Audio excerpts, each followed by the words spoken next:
Hello दोस्तों, नमस्कार। कैसे हैं आप सब? आई होप आप सभी लोग बहुत ही अच्छे होने वाले हैं। तो गाइस, मैं हूं फार्मासिस्ट आशुतोष सिंह चौहान और आज हम लोग आ चुके हैं यहाँ पर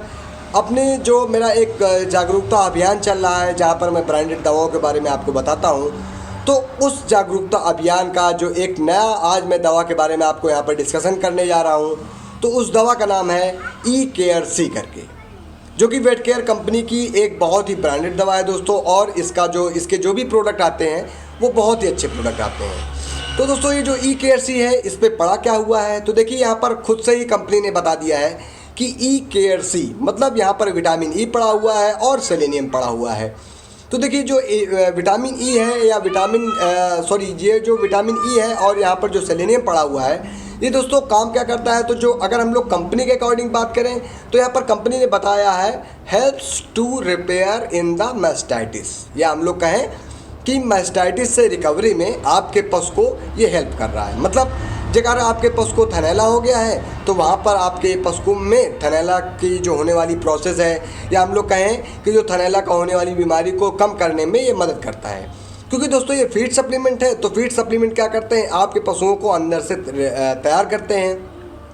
आपके पशुओं के अंदर इम्यूनिटी जनरेट करते हैं, जिसके कारण आपके पशुओं के होने वाली जो बीमारियां हैं वो बीमारियों को जो स्तर है उसको धीरे धीरे वो कम करते हैं और आपके पशु में बीमारी का जो स्तर है उसको एकदम कम कर देते हैं, घटा देते हैं। उसके बाद यहाँ पर इन्होंने कंपनी ने क्या बताया है कि मैनेजमेंट ऑफ रिप्रोडक्टिव प्रॉब्लम्स, मतलब जो भी आपके पशु की रिप्रोडक्टिव प्रॉब्लम है, चाहे आपका पशु वहाँ पर हीट में नहीं आ रहा है, या हम लोग कहें आपका पशु रुक नहीं रहा है, या हम लोग कहें आपके पशु की यूट्रस की जो लाइनिंग्स हैं वो गड़बड़ हो गई हैं, तो वहाँ पर भी आपके पशु में ये जो रिप्रोडक्टिव प्रॉब्लम्स आ रही हैं उनको मैनेज करने का काम करेगा। मतलब आपके पशुओं में जो भी प्रॉब्लम आ रही है जिसके कारण आपका पशु थोड़ी सी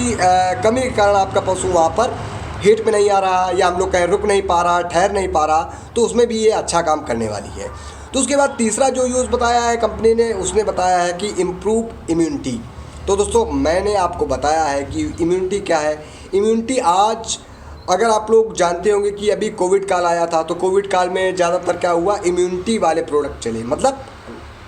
रोग प्रतिरोधक क्षमता को बढ़ाने के लिए जो हमको चीज़ की आवश्यकता होती है,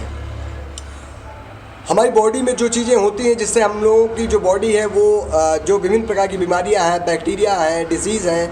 इन सभी चीज़ों से बचने के लिए, इन सभी चीज़ों को रजिस्ट करने के लिए, या हम लोग कहें इन सभी चीज़ों को रोकने के लिए जो भी चीज़ होती है उसको हम लोग इम्यूनिटी कहते हैं।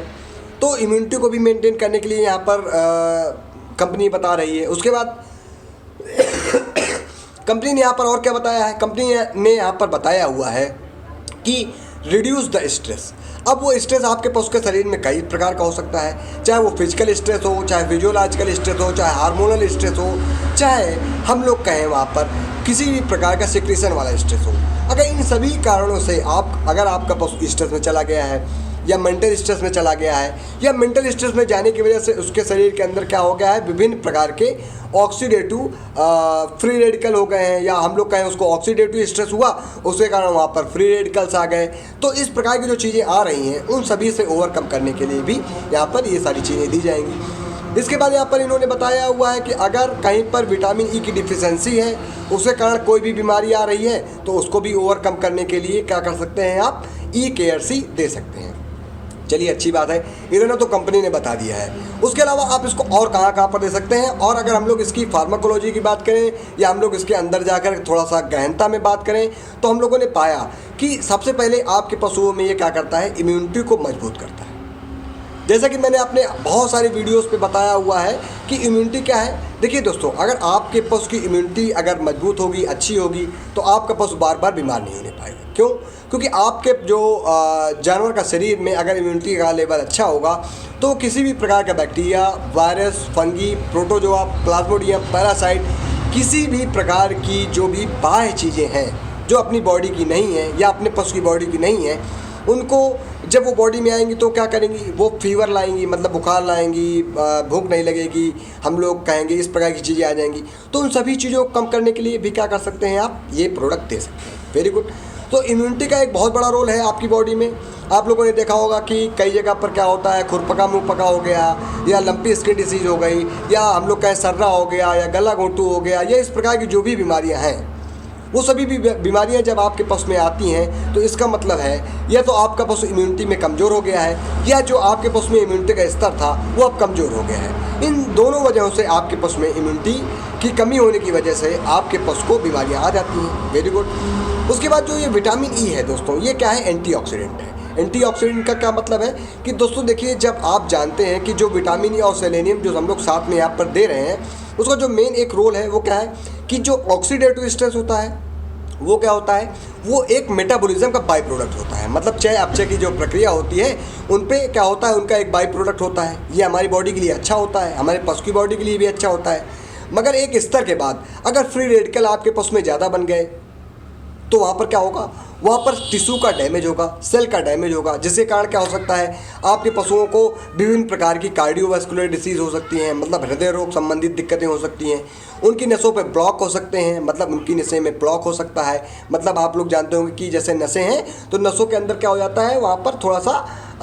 नसों के अंदर थोड़ा सा उभरा हुआ पार्ट बन जाता है, उसको हम लोग प्लाक कहते हैं। इसको अगर हम लोग मेडिकली टर्म पे बात करें तो उसको एथेरोस्क्लेरोसिस कहते हैं। एथेरोस्क्लेरोसिस में ये हो जाता है कि जो आपकी नसों का जो खून पहुंचाने वाला पार्ट होता है वो पार्ट थोड़ा सा नैरो हो जाता है, मतलब सकरा हो जाता है, जिसके कारण आपके पशु में क्या होता है कि आपके पशु में ऑक्सीजन की जो डिमांड है वो क्या हो जाती है, उस पर्टिकुलर टिश्यू पे या उस पर्टिकुलर सेल पर, मतलब या उस कोशिका पर या उस ऊतक पर कम हो जाती है। जिसके कारण क्या होता है, कुछ जो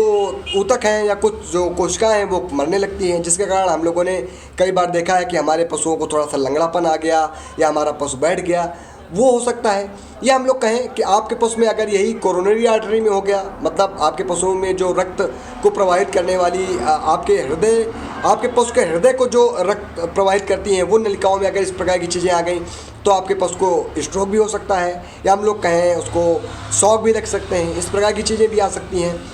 उसके बाद अगर दोस्तों हम लोग बात करें और क्या हो सकता है कि जो ऑक्सीडेटिव स्ट्रेस है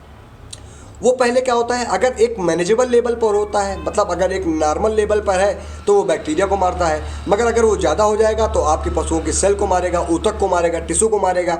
तो उससे क्या होता है, आपके पशुओं के शरीर के अंदर विभिन्न प्रकार की सेप्सिस या फोड़ा होना, या हम लोग कहें इस प्रकार की चीज़ों को हम लोगों ने देखा है कि वो उभर करके आई हैं। तो जैसे ही आप विटामिन ई देंगे या हम लोग कहें उसके साथ में आपने सेलेनियम भी दिया हुआ है, जैसा कि कंपनी यहाँ पर दे रही है, तो ये जो ऑक्सीडेटिव स्ट्रेस है, मतलब जो इस प्रकार की चीज़ें आ रही हैं आपके पशुओं को, वो सारी चीज़ें कम हो जाएंगी। चलिए ठीक है, वेरी गुड, अच्छी बात है। उसके बाद फिर हम लोगों ने और क्या देखा कि विटामिन ई और सेलेनियम का और अच्छा उपयोग कहाँ पर है। तो देखिए दोस्तों, आप लोगों ने देखा होगा कि आप लोगों के जो पशु होते हैं उनमें उनका जो हम लोग का प्री मेच्योर एजिंग, मतलब समय के पहले ही वो बूढ़े होने लगते हैं, उनकी खाल अटकने लगती है या उनकी खाल सिकुड़ने लगती है या उनकी खाल ढीले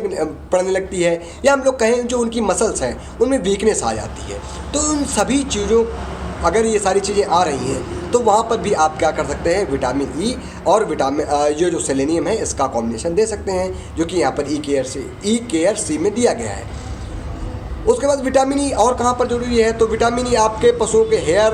जो है उनको बढ़ाने में अच्छा मदद कर रहे हैं, मतलब हेयर की जो ग्रोथ है या हम लोग कहें स्किन में जो शाइनिंग है उसको भी मेंटेन कर रहे हैं। उसके साथ अगर हम लोग बात करें आपके पशुओं के खुर में कहीं पर भी कोई गड़बड़ आ गई है, खुर नीचे से डिग्रेडेट होने लगा है या हम लोग कहें ख़राब होने लगा है, या हम लोग कहें जो खुर की क्वालिटी है वो गड़बड़ होने लगी है, तो वहाँ पर भी आप ई केयर सी दे सकते हैं। उसके बाद दोस्तों अगर हम लोग बात करें कि हम लोगों ने भी बात की थी, जो कंपनी ने बताया था कि रिड्यूस मैस्टाइटिस, मतलब जो मैस्टाइटिस के सिम्टम्स हैं, मतलब जो थनैला की जो भी सिम्टम्स आ रहे हैं उनको कम करने में कैसे आप लोग दे सकते हैं। तो देखिए, थनैला को कम करने में आप लोग कैसे दे सकते हैं, जब कभी थनैला होगा तो कई बार थनैला क्या होता है कि बैक्टीरियल ना होकर के ऑक्सीडेटिव स्ट्रेस के कारण हो जाता है। जब क्या होता है, फ्री रेडिकल आते हैं वहाँ पर और वो फ्री रेडिकल बार बार डैमेज करते हैं आपके पशुओं की सेल्स को। अब वो सेल म्यूकस मेम्ब्रेन की भी सेल हो सकती हैं, या हम लोग कहें मेमोरी ग्लैंड की भी सेल्स हो सकती हैं, कहीं की भी सेल्स हो सकती हैं। तो जिस पर्टिकुलर जगह पर ये फ्री रेडिकल अटैक करेंगे वहाँ पर क्या होगा, घाव होगा, मतलब वहाँ पर सेल डैमेज होगी, सेप्सिस होगी, सड़न होगी, धीरे से एक प्रोसेस बनेगा, जिसके कारण हम लोग जानते हैं कि आपके पशु को थनैला हो गया है। तो अगर ऑक्सीडेटिव स्ट्रेस के कारण या हम लोग कहें फ्री रेडिकल के जनरेशन के कारण अगर थनैला हो रहा है आपके पशुओं में, तो आप वहाँ पर क्या कर सकते हैं, EKRC दे सकते हैं। अगर आपके पशु को थनैला हो गया है तो आप अपने डॉक्टर साहब को बुलाइए, उनसे इलाज करवाइए, उनका जो भी एंटीबायोटिक का कोर्स है, जो भी एंटी इन्फ्लेमेटरी वो दे रहे हैं तो उनको देने दीजिए। मगर इसके साथ में अगर आप चाहते हैं कि अगर आपके पशु का इलाज का जो खर्चा है वो ज़्यादा लंबा ना जाए, क्योंकि देखिए जो भी फीड सप्लीमेंट होते हैं या हम लोग कहें जो भी विटामिन हैं, मिनरल्स हैं, ये जो भी प्रकार की चीज़ें होती हैं, वो चीज़ें क्या होती हैं, वो चीज़ें होती हैं जैसे नाव में, जैसे नाव है तो नाव में मान लीजिए कोई आदमी बैठा हुआ है, वो चप्पू चला रहा है तो नाव धीरे धीरे चल रही है। तो अब अगर ऑक्सीडेटिव स्ट्रेस ज़्यादा है तो अब ऑक्सीडेटिव स्ट्रेस का मतलब क्या है कि धारा उल्टा बह रही है, तो आप चाहे जितना आप चप्पू चलाइए, आपके एंटीबायोटिक कम काम करेंगे। अगर ऑक्सीडेटिव स्ट्रेस नहीं है, इम्यूनिटी की डिफिशियंसी के कारण आपके पशु को मास्टाइटिस हुआ है, तो अगर आप वहाँ पर EKRC देते हैं तो जैसे ही आप EKRC देंगे तो आपका जो नाविक है, मतलब जो एंटीबायोटिक है, मतलब जो डॉक्टर एंटीबायोटिक लगा रहे हैं वो क्या करेंगे, चप्पू काम करेंगे। मगर जैसे ही आप EKRC देंगे वहाँ पर, तो ये EKRC क्या करेंगे, ये EKRC आपके पशु की जो इम्यूनिटी है उसको बढ़ा देंगे। मतलब जो धारा थी उसको क्या करेंगे, नाव जिधर जा रही उधर ही प्रवाहित कर देंगे, जिसके कारण जो आपके बीमारी में होने वाला खर्चा है या हम लोग कहें जो बीमारी से होने की जो रिकवरी है, इन दोनों में क्या हो जाता है, बहुत बड़ा डिफरेंस आ जाता है और आपका काफ़ी ज़्यादा रुपया बच जा रहा है। अब इसकी जो हम लोग कहें क्वांटिटी की आज हम लोग बात करें तो ये हमारे पास 100 ml की क्वांटिटी है, और अगर इसकी हम लोग बात करें MRP तो दोस्तों 170 रुपये MRP है। लगभग 1 ml की जो कीमत है वो 1.70 रुपये आ रही है। उसके बाद दोस्तों अगर हम लोग बात करें कि जो यहाँ पर ये सप्लीमेंट दिया गया है तो ये सप्लीमेंट कैसा है, तो ये सप्लीमेंट एक बहुत ही अच्छा सप्लीमेंट है। तो आई होप दोस्तों आपको ये सारी चीज़ें समझ में आई होंगी। तो दोस्तों बहुत बहुत धन्यवाद, हार्दिक आभार, नमस्कार।